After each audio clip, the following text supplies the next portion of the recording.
Capítulo 2. Ouroboros y el espejo. Hace aproximadamente unos 2 años, 2 años y medio,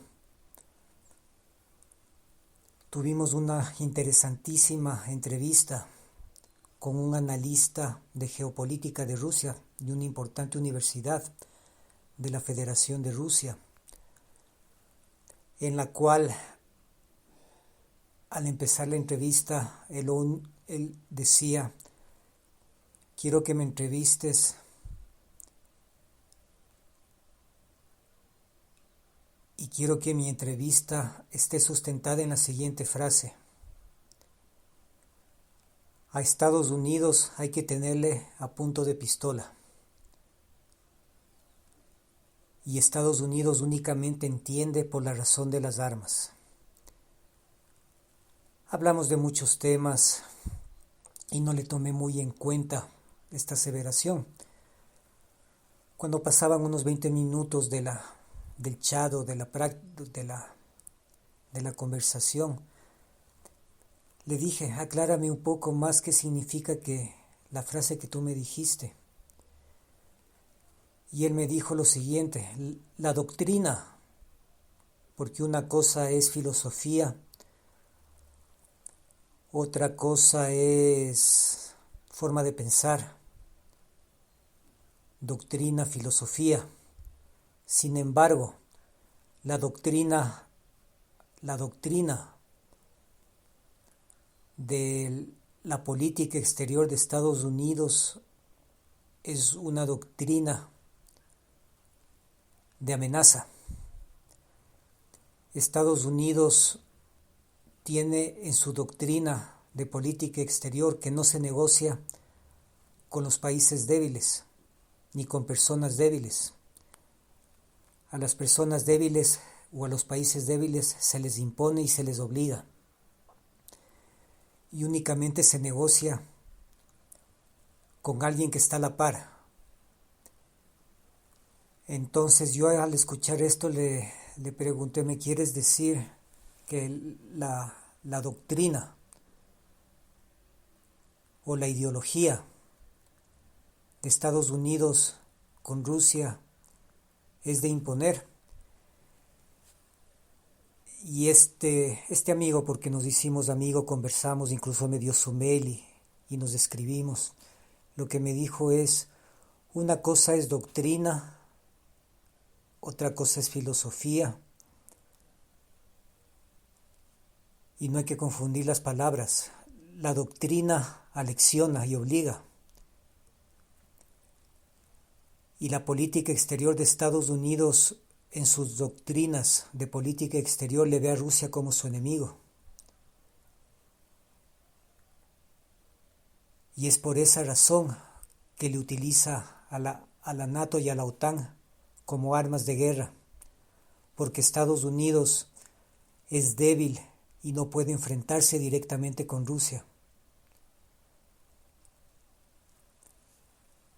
Y bueno, eso fue antes de este conflicto en Ucrania. Conceptos sumamente interesantes para analizar y para meditar.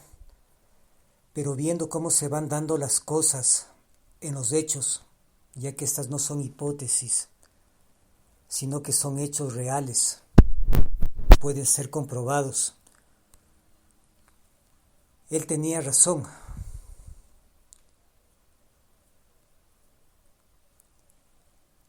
Y aquí podemos deducir que lo que hace Estados Unidos en este momento en Ucrania es una necesidad que tiene Estados Unidos en su espíritu occidental de competencia, de buscar un digno contrincante, que es en esencia la filosofía occidental competitiva,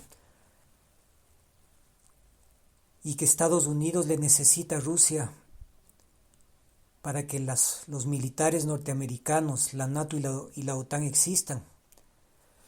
Y me puse a investigar un poco más En esta teoría o hipótesis se habla mucho de el enemigo externo.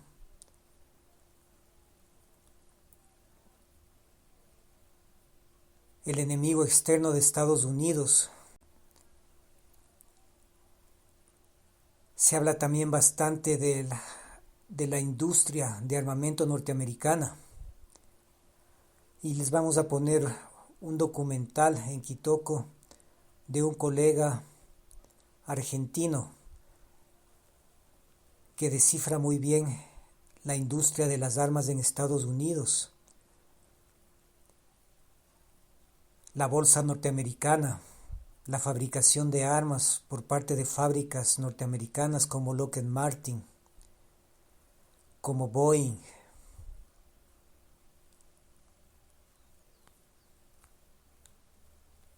Y es interesante cómo todo esto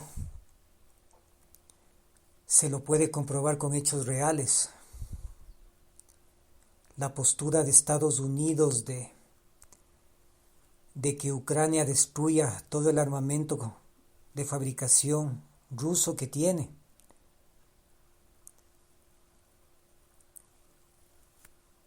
Y cómo están sacando provecho las fábricas de armamento norteamericanas, vendiéndole. Ya hicieron su primer gran negocio.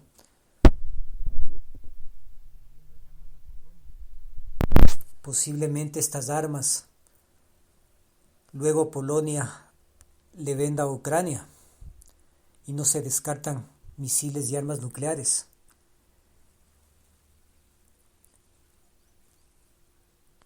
En documentos desclasificados que me dijo en esta entrevista, porque hablamos de muchos temas, este colega de Rusia nos dijo lo que hizo Estados Unidos con Israel y Turquía, vendiéndole armas nucleares. Es un ejemplo de cuán lejos pueden llegar los norteamericanos, con el único afán de tener poder, hegemonía política y dinero.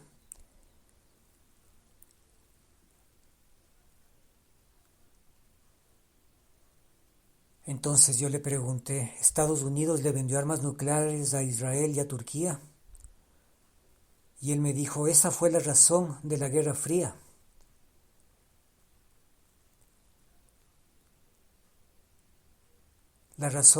Una de las razones principales de la Guerra Fría fue que los norteamericanos, para meterle a Turquía en la OTAN, le vendieron misiles nucleares, diciéndoles que Rusia era su enemigo. Y a Israel les vendieron esas armas nucleares diciéndoles que Irán era su enemigo y que tenían que comprarles armas nucleares para protegerse del enemigo externo. Esa fue la razón por la cual Nikita Khrushchev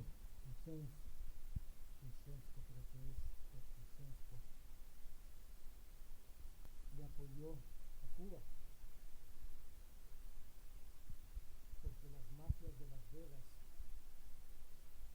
que construyeron hoteles en el desierto, en los que todos eran prostíbulos y centros de tráfico de drogas y alcohol, quisieron hacer lo mismo en Cuba. Y los revolucionarios cubanos no iban a permitir eso, que Cuba se convierta en Las Vegas del Caribe. Según esta entrevista, bueno, esto ya cabe en las teorías de la conspiración. Dicen que las mafias de Cuba, los traficantes de armas, traficantes de drogas, los traficantes de prostitutas, le obligaron a Kennedy a que le obligue al ejército norteamericano a bombardear Cuba, porque les quitaron unos 2 o 3 hoteles y algo que tenían ahí las mafias de Miami, las mafias de Las Vegas. Y fue tanta la presión y la influencia de las mafias a Kennedy, que Kennedy le ordenó a la Fuerza Aérea Norteamericana que se prepare para bombardear Cuba. Intentaron una invasión por tierra. La historia cubana la recuerda como la la invasión de los mercenarios norteamericanos en la bahía de Cochinos, que terminó con el aniquilamiento de estos mercenarios pagados por Estados Unidos y las mafias norteamericanas. Y cuando vieron que les falló la invasión con los mercenarios, le obligaron a los militares de la Fuerza Aérea a que consideren la opción de bombardear con aviones norteamericanos a Cuba. Y ahí es cuando Rusia le apoya a Cuba y les empieza a dar los sistemas antiaéreos. Dice la historia que los norteamericanos empezaron a mandar los aviones U-2. No es coincidencia que los aviones U-2 y el grupo de rock o de pop U-2 se llame así. U-2 son unos aviones que vuelan sumamente alto y que tienen unas cámaras a ese tiempo de alta definición. Y los norteamericanos mandaron 2 aviones. Un avión fue derribado por los sistemas antiaéreos que ya tenía el ejército cubano para protegerse del ataque de Estados Unidos. Y el otro avión logra tomar unas fotografías y regresa a su base en Miami. Y en estas fotografías efectivamente se ven cómo el ejército de Cuba ya estaba, viene a ser utilizando las plataformas de los misiles, apuntando para Estados Unidos. Esto no te dice la historia de Estados Unidos, ni porque obviamente todo manipulan con películas, con noticias falsas y medios de comunicación. Dice la historia real que el ejército cubano tenía la orden de utilizar las armas nucleares como ellos consideren necesario, y que Fidel Castro le dio la orden al ejército cubano. Si los aviones de Estados Unidos bombardean las ciudades cubanas, ustedes disparan los misiles. No me preguntan a mí. No necesitan una orden mía. Les dio lo que se conoce en estos conflictos como fuerza de acción al ejército cubano. Se dice que uno de estos misiles apuntaba a la ciudad de Nueva Orleans,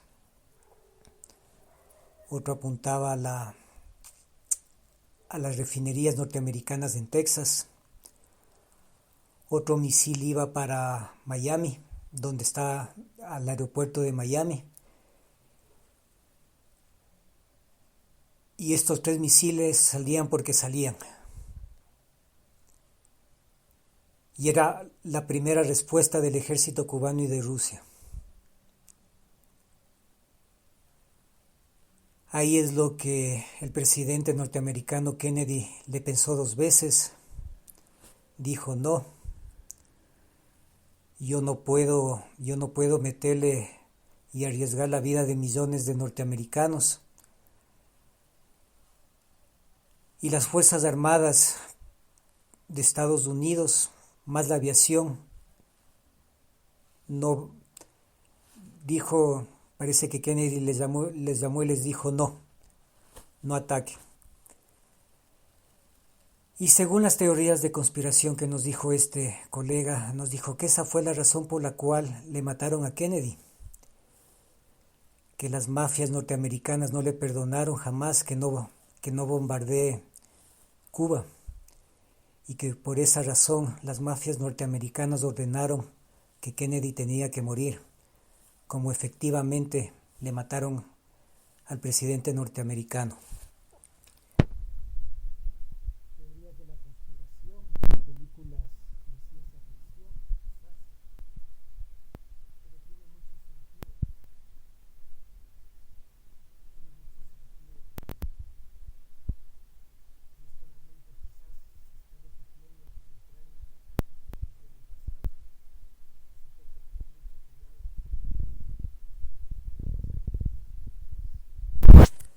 Este fue el programa Ouroboros con el espejo para el podcast de la radio.